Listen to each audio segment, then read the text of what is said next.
Assalamualaikum warahmatullahi wabarakatuh. Perkenalkan, nama saya Firsa Setiawan dari kelas STR 2A dengan NIM P01720325021. Di sini saya akan menjelaskan tentang sejarah keperawatan di Asia. Pertama, pendahuluan. Sejarah keperawatan di Asia merupakan bagian dari perkembangan sistem kesehatan yang dipengaruhi oleh budaya, agama, kondisi sosial, politik, dan kemajuan ilmu pengetahuan. Pada awalnya, kegiatan keperawatan belum dianggap sebagai profesi, melainkan bentuk pedulian keluarga, masyarakat terhadap anggota yang sakit. Seiring perkembangan zaman, keperawatan berubah menjadi profesi yang memiliki pendidikan formal, standar praktik, kode etik, dan organisasi profesi. Pertama, pada masa tradisional, pelayanan keperawatan dilakukan secara sederhana dan belum didasarkan pada ilmu pengetahuan modern. Orang yang sakit dirawat oleh keluarga, kerabat, atau tokoh masyarakat yang memiliki pengetahuan tentang pengobatan tradisional. Ciri-ciri keperawatan pada masa ini: pertama, perawatan dilakukan di rumah oleh anggota keluarga. Kedua, pengobatan menggunakan bahan-bahan alami seperti tumbuhan obat, akar, daun, dan rempah-rempah. Ketiga, penyakit sering dianggap sebagai akibat gangguan roh atau hukuman dari kekuatan gaib, sehingga pengobatan juga disertai ritual keagamaan. Keempat, belum terdapat pendidikan khusus untuk menjadi perawat. Beberapa contoh praktik kesehatan tradisional di Asia. Pertama, Tiongkok menggunakan pengobatan tradisional seperti akupuntur, moksibusi, dan terapi herbal. Kedua, India berkembang sistem pengobatan Ayurveda yang menekankan keseimbangan tubuh, pikiran, dan jiwa. Ketiga, Indonesia menggunakan jamu, pijat tradisional, dan berbagai ramuan herbal. Kedua, pengaruh agama terhadap keperawatan. Agama memiliki peran penting dalam perkembangan pelayanan kesehatan di Asia. Nilai-nilai kasih sayang, tolong-menolong, dan pelayanan kepada sesama menjadi dasar munculnya kegiatan merawat orang yang sakit. Pertama, agama Buddha. Di negara seperti Sri Lanka, Thailand, Jepang, Tiongkok, dan Myanmar, para biksu membantu merawat orang sakit di biara maupun kuil. Tempat ibadah juga menjadi tempat perlindungan bagi orang miskin, lansia, dan musafir. Kedua, agama Hindu. Di India, ajaran Hindu mendorong pelayanan kepada orang sakit sebagai bentuk pengabdian kepada Tuhan. Rumah-rumah perawatan sederhana berkembang di sekitar kuil. Ketiga, agama Islam. Sejak berkembangnya Islam di Asia Barat, Asia Selatan, dan Asia Tenggara, banyak rumah sakit Bimaristan didirikan. Di dalamnya terdapat pelayanan kesehatan yang terorganisasi, termasuk perawatan pasien oleh tenaga yang telah dilatih. Keempat, agama Kristen. Masuknya misionaris Kristen ke wilayah Asia membawa perubahan dalam pelayanan kesehatan. Mereka mendirikan rumah sakit, panti perawatan, dan sekolah perawatan modern. Ketiga, pada masa kolonial, banyak negara Asia berada di bawah kekuasaan bangsa Eropa seperti Inggris, Belanda, Prancis, dan Spanyol. Pemerintahan kolonial membangun rumah sakit terutama untuk kepentingan militer dan pegawai pemerintah. Perkembangan yang terjadi antaranya: pertama, berdirinya rumah sakit modern.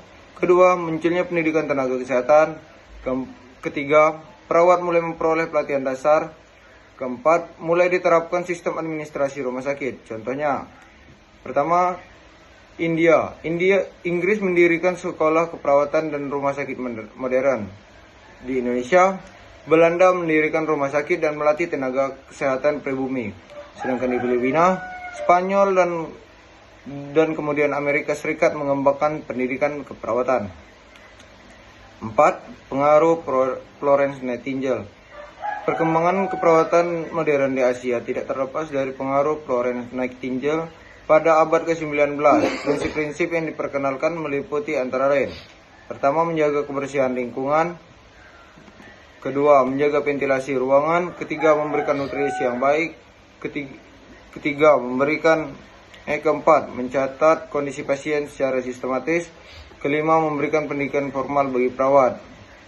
Sehingga banyak negara Asia kemudian mengadopsi pendidikan keperawatan yang mengacu pada model tersebut.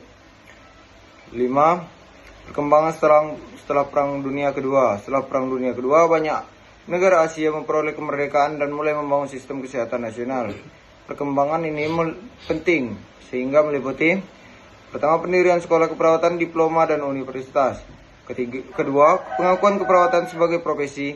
Ketiga, pembentukan organisasi profesi perawatan. Keempat, penyusunan standar praktik dan kode etik. Kelima, peningkatan jumlah rumah sakit dan pusat pelayanan kesehatan. Pada periode ini, organisasi internasional seperti WHO turut mendukung pengembangan pendidikan dan pelayanan keperawatan di berbagai negara Asia. 6. Perkembangan perawatan di beberapa negara Asia. Pertama, India. India merupakan salah satu negara pertama di Asia mengembangkan pendidikan keperawatan modern karena pengaruh Inggris. Sekolah keperawatan mulai berkembang pada akhir abad ke-19. Saat ini, India memiliki ribuan institusi pendidikan keperawatan dan menjadi salah satu negara penghasil perawat terbesar di dunia. Kedua, Jepang. Modernisasi Jepang pada era Meiji membawa perubahan besar dalam bidang kesehatan. Pendidikan keperawatan mulai mengikuti sistem barat. Saat ini sistem perawat di Jepang memiliki standar pendidikan yang tinggi serta diatur melalui sistem registrasi nasional. Ketiga, Tiongkok. Awalnya pelayanan kesehatan didominasi pengobatan tradisional. Pada awal abad ke-20 mulai diperkenalkan pendidikan keperawatan modern oleh pemerintah dan lembaga misi. Setelah reformasi sistem kesehatan, pendidikan dan penelitian keperawatan mulai berkembang pesat. Keempat, Filipina. Filipina dikenal sebagai salah satu negara dengan pendidikan keperawatan yang maju. Pengaruh Amerika Serikat membentuk kurikulum modern sehingga banyak lulusan perawat Filipina bekerja di berbagai negara. Dan yang terakhir adalah Indonesia. Perkembangan keperawatan di Indonesia melalui beberapa tahap. Pertama, masa kolonial Belanda. Kedua, masa pendudukan Jepang. Ketiga, setelah kemerdekaan. Keempat, saat ini tersedia diploma sarjana keperawatan berprofesi nurse. 7. Keperawatan modern di Asia. Saat ini keperawatan di Asia mengalami perkembangan yang sangat pesat. Karakteristiknya meliputi antara lain pendidikan berbasis kompetensi, praktik keperawatan berbasis bukti, evidence based nursing.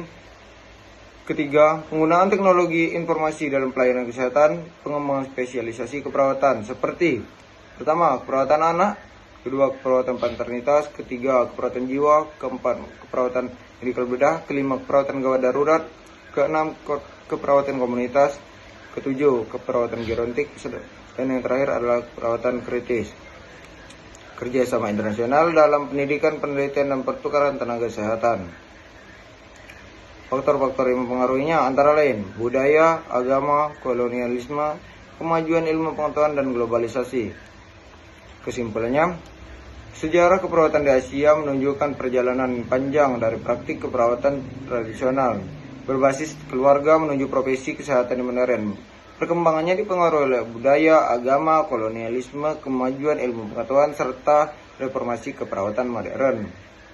Saat ini, keperawatan di berbagai negara di Asia telah menjadi profesi yang memiliki pendidikan formal, standar praktik, kode etik, serta peran penting dalam meningkatkan kualitas pelayanan kesehatan dan kesejahteraan di masyarakat.